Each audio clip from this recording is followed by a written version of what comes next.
అందరికీ నమస్కారం. విజయవాడ ఇవాళ మెగా అభిమానులతో ఒక ఎలక్ట్రిఫైయింగ్ వాతావరణం వచ్చింది. దానికి ముఖ్యంగా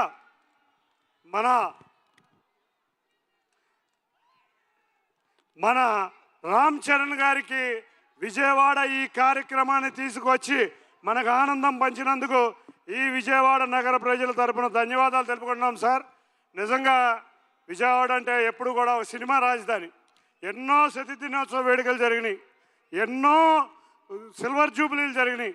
ఆ రోజు మేము చూస్తే 2002-3లో ఇందిరా సిల్వర్ జూబ్లీ విజయవాడలోనే జరిగింది. ఆ రోజు సినిమా మహోత్సవం అంటే ఏంటనేది ఆ రోజు ప్రజలు యువత ఇక్కడ ఉర్రూతలగారు. అదేవిధంగా మెగాస్టార్ గారి తర్వాత ఎంతోమంది యువత, మా డిప్యూటీ సీఎం పవన్ కళ్యాణ్ గారు, ఆయన నటించిన తమ్ముడు, బద్రీ, ఖుషి, ఇటువంటి ఎన్నో సినిమాల్ని యువత బ్రహ్మాండంగా ఈ విజయవాడే కాదు ఈ ఆంధ్రప్రదేశ్ నుంచి బ్రహ్మాండంగా ఆదరించారు సార్. అటువంటి తండ్రిని మించిన తనయుడు, బాబాయిని మించిన అబ్బాయి మా రామ్ చరణ్ ఇవాళ విజయవాడలో మళ్ళీ యువత. అదేవిధంగా ఈ సినిమాని బ్రహ్మాండమైన చక్కటి ఈ ఫంక్షన్ని ఆదరించాం సార్. తప్పకుండా ఈ సినిమా ఎప్పుడో సూపర్ హిట్ అయిపోయింది. ఈ సినిమాని విజయవాడ నుంచి మంచి రికార్డులు మీకు అప్పచెబుతాం. ఆంధ్రప్రదేశ్లోనే మీరు అట్టాగో ఈ సినిమా పాన్ ఇండియా సినిమా బ్రహ్మాండమైన కలెక్షన్స్తో ముందుకు రాబోతుంది. ఇక యువత ఒక్కడ గుర్తుంచుకోండి, రామ్ చరణ్ గారి జీవితం అంత ఈజీ కాదు. ఒక క్రమశిక్షణతో, ఒక కష్టం అన్నీ తెలిసిన వ్యక్తి కాబట్టే ఆయన ఇవాళ గ్లోబల్ స్టార్ అయ్యారు, అవునా? కాబట్టి మీరందరూ ఆయన్ని ఆదర్శంగా తీసుకుని కష్టపడాలని మీ అందరినీ కోరుతున్నాం. తప్పకుండా సార్, మా ఇంకో కోరిక, ఈ విజయోత్సవ వేడుక మళ్ళీ విజయవాడలో కానీ ఈ ఆంధ్రప్రదేశ్లో అన్ని ప్రాంతాల్లో పెట్టాలని కోరుకుంటున్నాం. ఇక ప్రొడ్యూసర్లు నిజంగా కోరాం, ఎట్టి పరిస్థితుల్లో విజయవాడలో ఇందిరా తర్వాత ఒక పెద్ద ఈవెంట్ లేదు మాకు, తప్పకుండా మీరు మంచి ఈవెంట్ పెట్టాలి మా విజయవాడ ప్రజలందరూ కోరిక అని అనగానే వాళ్ళు సహకరించి మీ దగ్గర పర్మిషన్ తీసుకుని మాకు ఇచ్చినందుకు ధన్యవాదాలు సార్. నేను కూడా ఆంధ్ర క్రికెట్ అసోసియేషన్ ప్రెసిడెంట్ని సార్.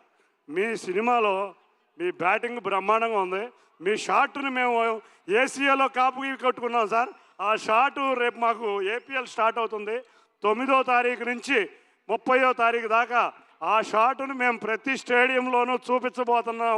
మీ పర్మిషన్ కొంచెం కావాలి దానికి. తప్పకుండా ప్రొడ్యూసర్ గారిది, డైరెక్టర్ గారిది పర్మిషన్ తీసుకున్నాం. ఇక శ్రీదేవి గారు మనకి ఆ రోజు వేటగాడి కాడి నుంచి మొన్నటి అతిలోక సుందరి, జగదేక వీరుడు అతిలోక సుందరి వరకు ఎన్నో సినిమాలు ఆదరించిన వారి కుమార్తె జాన్వి ఇవాళ సినిమాలో నిజంగా ఒక చక్కటి హీరోయిన్ పాత్ర పోషించడం, అది కూడా విజయవాడ రావడం ఆనందంగా ఉంది. మా విజయవాడ వాసి జగపతి బాబు గారు, మీరు నిజంగా మా విజయవాడని ఇవాళ తప్పకుండా మీరు చాలా వెరైటీ పాత్రలో మీ సెకండ్ ఇన్నింగ్స్ చూస్తుంటే హీరోలను మించిన స్థాయిలో మీరు నడిచేస్తున్నారు సార్. తప్పకుండా మరొకసారి మీరు అందరూ మా విజయవాడని ఆశీర్వదించాలి, మా ఆంధ్రప్రదేశ్ని ఆశీర్వదించాలి. ముఖ్యంగా మా మెగా అభిమానులకి ఇంత కానుకిచ్చిన మీ అందరికీ మరొక్కసారి ధన్యవాదాలు తెలుపుకుంటూ, అందరికీ మరొక్కసారి ఈ విజయం ద్వారా మళ్ళీ రామ్ చరణ్ గారిని విజయవాడ తెచ్చుకుందామని తెలియజేసుకుంటాం. అందరికీ ధన్యవాదాలు. Thank you. అన్నిటికన్నా ముఖ్యంగా 2 ఆస్కార్ అవార్డు గ్రహీతలు వచ్చారు. ఒకళ్ళు రామ్ చరణ్ గారు అయితే మరొక ఆస్కార్ అవార్డు గ్రహీత మన మ్యూజిక్ డైరెక్టర్ రెహమాన్ గారు. నిజంగా రెహమాన్ గారు ఒక గీతం, మా తుజే సలాం అనే ఒక వందే మాతరం అనే ఒక గీతం జాతీయం అంతా భిన్నతలలో ఏకత్వం అనేది చూపించిన రెహమాన్ గారికి కూడా బ్రహ్మాండంగా ధన్యవాదాలు తెలుపుకుంటూ, ఇటువంటి అవకాశం ఇచ్చిన అందరికీ పేరు పేరున ధన్యవాదాలు. మరొక్కసారి మెగాస్టార్ అభిమానులకి చక్కటి క్రమశిక్షణతో విజయవాడ నగరంలో ఇంత వైబ్రేషన్ ఉందని మనం అతిథులకు చూపించినందుకు మీకు కూడా ధన్యవాదాలు తెలుపుకుంటూ, thank you Vijayawada, thank you. Thank you చిన్ని గారు. Thank you so much for